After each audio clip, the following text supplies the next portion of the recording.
The Joker is DC's most renowned villain and the arch-enemy of Batman. But who was the Joker, and what did he do before he became the homicidal clown prince of Gotham? In the Prime Earth Universe comics, the Joker was originally the leader of a small-time criminal gang known as the Red Hood Gang. During this period, he went under the alias Red Hood 1, in which he wore a bright red cylinder helmet which covered his head up to his upper lip. The whole purpose of this gang stemmed from pointless violence, where the members dared to cross the line with every heinous crime they committed, as a means to taunt the authorities who were trying to catch them. It was almost like a game for them, as they played with each other with the idea of trying to go as far as possible with their actions, out of a crazy thrill of gaining the most attention and the possibility of being caught.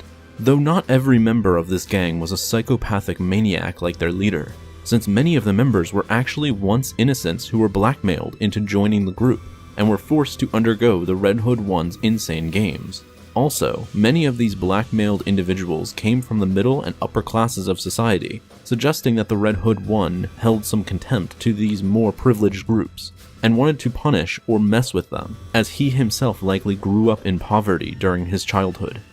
Furthermore, each member was given an identical red mask, and they were all branded with a specific number onto their body, stripping any individuality among them beyond their branded number. Their long list of crimes ranged from robbing local banks to just straight up murdering people, and they quickly became the most active and powerful criminal gang in Gotham, with no one being capable of stopping their madness. No one until a certain vigilante named Batman returned to Gotham's underworld and began to take out every thug and criminal that were unlucky enough to come across the Dark Knight.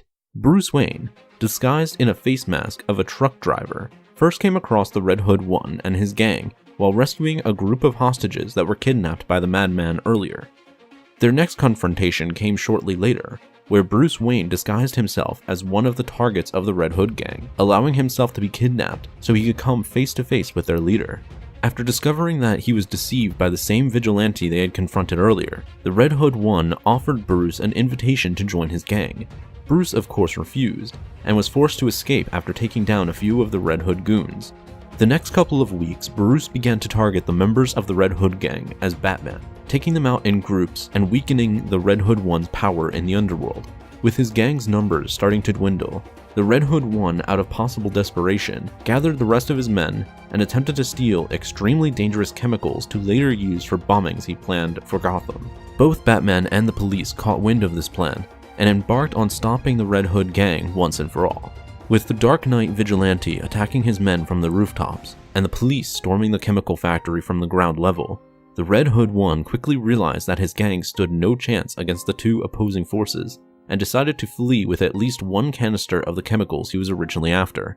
Seeing the Madman trying to escape, Batman gave chase and was able to stop the Red Hood 1 from fleeing on his helicopter. The two of them then commenced in a tense fight on the platform over the exploding chemical factory. As they fought, Batman was able to overpower his opponent and place him in a position of mercy. But the Red Hood 1 would rather die than surrender, so he refused to be helped by Batman, and instead allowed himself to fall into the hellfire below them.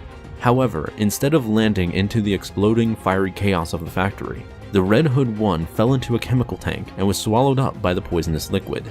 After witnessing this, Batman felt sure that the man he fought was surely dead, and left the scene for his own safety. Unknown to him and everyone else, however, the Red Hood 1 survived the exposure into the chemical tank.